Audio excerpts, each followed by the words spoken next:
गौ माता के दर्शन हो, प्रणाम कर ले। कोई पवित्र संत दिखाई पड़े, पवित्र ब्राह्मण दिखाई पड़े, प्रणाम कर ले।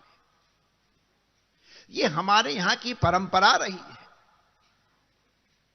किसी महापुरुष ने यहां बैठ के भजन किया था, उनके भजन के प्रताप से ये स्थल तीर्थ हो गया है, इसलिए मैं इस तीर्थ को प्रणाम करता हूं।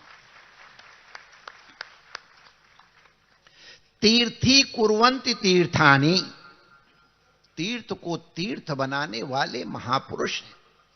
श्रीमद् भागवत में कहा है कि ये मृतशिलादया या सरोवर इत्यादि तीर्थ नहीं है, ये महापुरुष तीर्थ है। जो जग जंगम तीर्थ राज, अतीर्थम तीर्थी कुर्वन्ति, जहां ये चरण रख दें वो भूमि तीर्थ हो जाती है। ये भूमिका हमने इसलिए बनाई, भक्तमाल की कथा हो रही, हमने सोचा थोड़ी हम भी भक्तमाल की कथा कही ले।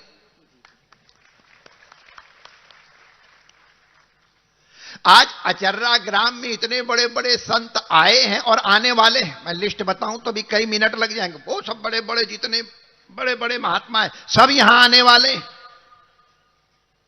जिनको दूर से भी देखना संभव नहीं, इनको आप लोग अति निकट से देखने वाले काहे के लिए आ रहे हैं? इस स्थल पर महापुरुष पधारे हैं, महापुरुष जन्मे। कुलम पवित्रम जननी कृतार्था बड़ा प्रसिद्ध श्लोक है, लेकिन उसमें एक अर्धवाक्य वसुंधरा पुण्यवती चतेन। जहां कोई महापुरुष जन्म ले ले वो धरती पवित्र हो जाती है, पूरा क्षेत्र पवित्र हो जाता है। आज हम काहे के लिए यहां हैं? निश्चित रूप से बहाना तो सद्गुरु माने हमको मालूम, व्यास जी इसको स्वीकार नहीं करेंगे, लेकिन हमको मालूम है हम क्यों आए। हमको अपनी मालूम है कि हम उस स्थल पे आए हैं जहां पर एक महापुरुष का प्रागट्य हुआ है। हम इस धरती को वंदन कर रहे हैं, कृतार्थ है धरती। ये जननी कृतार्थ हैं और पिताश्री तो वैसे ही इतने पवित्र हैं कि उनको देख करके वंदन करने की सबकी इच्छा होती है। उनको तो वंदन हम अंदर से करते ही हैं, बाहर से नाटक है इसलिए उनका वंदन स्वीकार भी कर लेते हैं, लेकिन अंदर से हम वंदन करते हैं। उनमें दिव्यता प्रामाणिक है, माता पिता की दिव्यता, उस वंश की पवित्रता प्रामाणिक है। इसलिए प्रामाणिक है, भगवान ने गीता में कहा है कि कोई योग भ्रष्ट, माने कि पहले जन्म में योग का साधन कर रहा था और पूरा जब तक साधन संपन्न नहीं हो पाया, अदृष्ट की प्रशांति के कारण, अदृष्ट के पूर्ण हो जाने के कारण उसका शरीर शांत हो गया, मृत्यु हो गई, तो कश्चिन्नो भय भी भ्रष्टा, ना इधर के रहे ना उधर के रहे। तब भगवान श्री कृष्ण ने, जगत गुरु श्री कृष्ण ने कहा है नहीं नहीं ऐसा कुछ नहीं है, जो योग भ्रष्ट है, जहां तक साधना उसने कर रखी है वहां तक की साधना उसकी पक्की।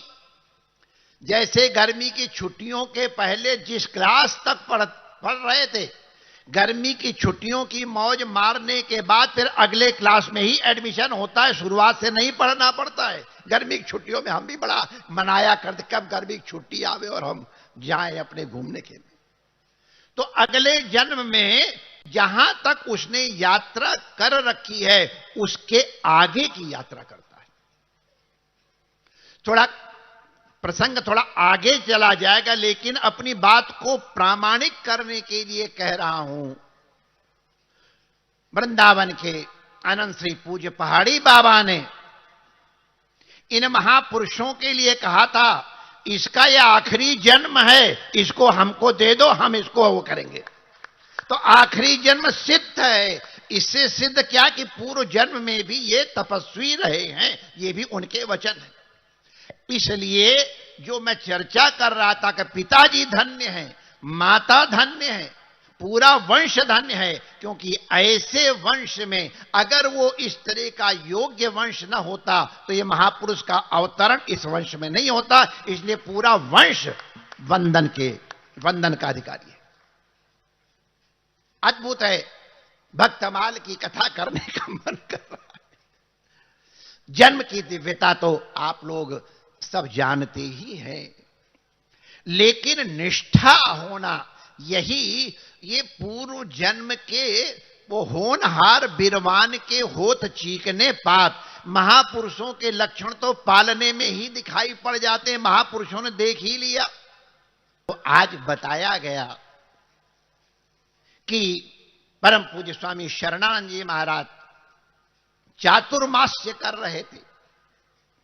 चातुर्मास्य के अनंतर मौन व्रत तोड़ने का अवसर आया। उस समय पूज्य महाराज भी वहां बैठे थे अपने उस स्वरूप में। यद्यपि जैसा हमने बताया कि संस्कार युक्त तो थे ही, वस्त्र त्रिपुंड माला यज्ञोपवी सब धारण था, बल्कि इसके कारण कभी एक कठोर कृपा भी हो गई भगवान की इनके ऊपर, नहीं तो पता नहीं कितना देर लगती। ये अपनी निष्ठा के कारण ब्राह्मण परिवार में जन्म हुआ है, मेरे लिए ये कर्तव्य है, अवश्य कर्तव्य है, उनका पालन करने के कारण कभी उनके ऊपर इस प्रकार का भी व्यवहार हुआ उनके साथ, हमको लगता वो ईश्वर की कठोर कृपा हो गई।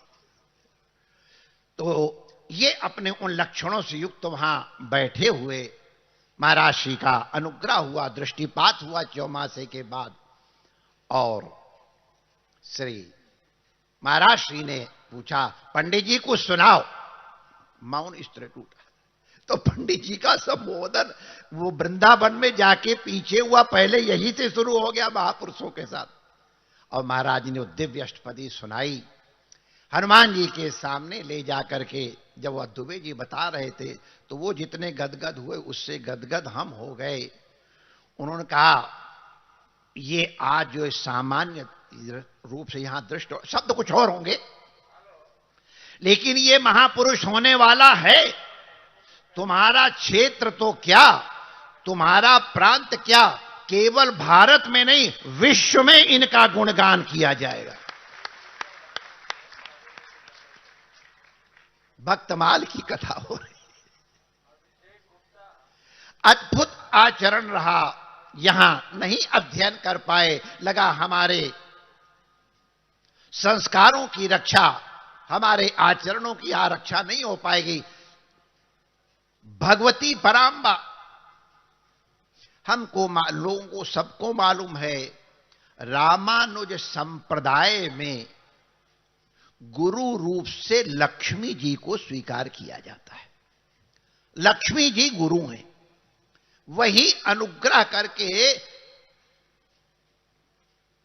पुरस्कार पूर्वक नारायण के सामने अनुग्रह पात्र को प्रस्तुत करती है। उस घटना के समय पूज्य महाराज जी को स्वप्न में बहुत से कमल पुष्प एकत्रित किए थे। मन था कि भगवान नारायण को अर्पित करेंगे।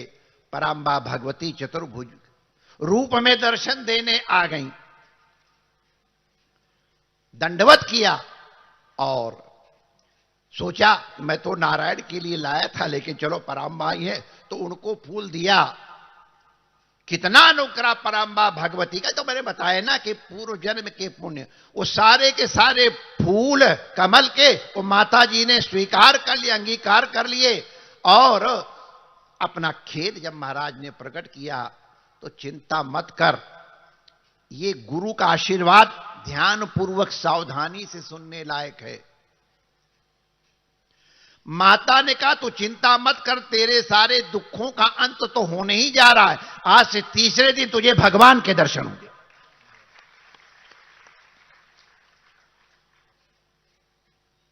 समय निर्धारित कर दिया, तीसरे दिन तुम्हें भगवान के दर्शन होंगे। तीसरे दिन इस क्षेत्र के ऊपर निरंतर अनुग्रह करने वाले अनंत श्री समलंकर साधु समाज भूषण वरिष्ठतम भक्तमाली पूज्य, जिनकी जन्म शताब्दी का आयोजन हो रहा है, जिसके ब्याज से हम यहां एकत्रित हुए हैं, वो आके पधारे और तब महाराज जी को पता चल गया सदगुरु में और नारायण में कोई भेद नहीं है। इसी रूप में हमको भगवान के दर्शन हुए और इन्होंने अपने आप को समर्पित कर दिया। भक्तमाल की कथा है माय डियर, हम लोगों के कल्याण के लिए है। महाराज से जैसे चर्चा की गई कि ये पढ़ने नहीं जाना चाहते हैं तो क्यों नहीं पढ़ते हो, तो बताया हमारे संस्कारों की रक्षा जहां न हो, हमारे आचरण के ऊपर जहां आक्षेप हो, वो विद्या मैं नहीं पढ़ूंगा। पढ़ने का मन तो है, तो संस्कृत पढ़ोगे? हाँ पढ़ेंगे। इस तरह से महाराज जी का वृंदावन पधारना निश्चित हुआ। महालक्ष्मी के अनुग्रह से, नारायण के अनुग्रह से वृंदावन नारायण सदगुरुदेव भगवान गुरु महाराज स्वयं अपने आप ले जाते हैं। ऐसा सुना है हम लोगों ने कि भगवान कहते हैं कि योग क्षेमम वहां में माने अपने ऊपर लाद करके ले जाता हूं। वस्तुतः सदगुरु लाद करके अपनी गोदी में उठा करके वृंदावन ले गए। आगे की शेष कथा आप सबको मालूम है। अद्भुत महापुरुष हैं। थोड़ा कथा किस तरह से करनी चाहिए वो सीखना हो तो महाराज जी की कथा सुने। और भी इसके पहले हमारे बक्सर वाले भी महापुरुष बड़ी दिव्य इसी तरह कथा करते थे, और दिव्य, क्योंकि महाराज का संस्कृत का भी बड़ा अच्छा, व्याकरण का बड़ा अच्छा अध्ययन है, गति है, शास्त्रों का अध्ययन किया है। और इन सब के साथ साथ जो आज कम देखने को मिल रहा है, इतने वरिष्ठ और इतने सम्मानित होने के बाद भी संतों और विप्रों के प्रति जिस तरह से अंतर्भाव से ये नमन करते हैं, ये जरूर सबके सीखने के लायक है। बड़ी निष्ठापूर्वक शास्त्रों का अध्ययन विधिवत किया और पूज्य भक्तमाली जी महाराज के श्रीमुख से और पूज्य महाराज जी के श्रीमुख से भक्तमाल का भी सांगोपान रहस्य पूर्वक अध्ययन किया। ये तो आप सबको मालूम, वो हमको कहना नहीं है। लेकिन विद्या बिना गुरु की कृपा के फलवती नहीं होती है। हम एक बार और पहले भी इसी आयोजन में कह चुके हैं, गुरु त्रिकाल वंदनीय है। गुरु को इसलिए साष्टांग प्रणाम करें कि हम गुरु की कृपा का आधान करने की योग्यता प्राप्त कर सकें, पात्रता प्राप्त कर सकें। गुरु के ऊपर एहसान करने के लिए नहीं, अपने ऊपर अपना कल्याण करने के लिए, अपने में पात्रता का आधान करने के लिए साष्टांग प्रणिपात करने का विधान है, क्योंकि इसके अलावा और कोई उपाय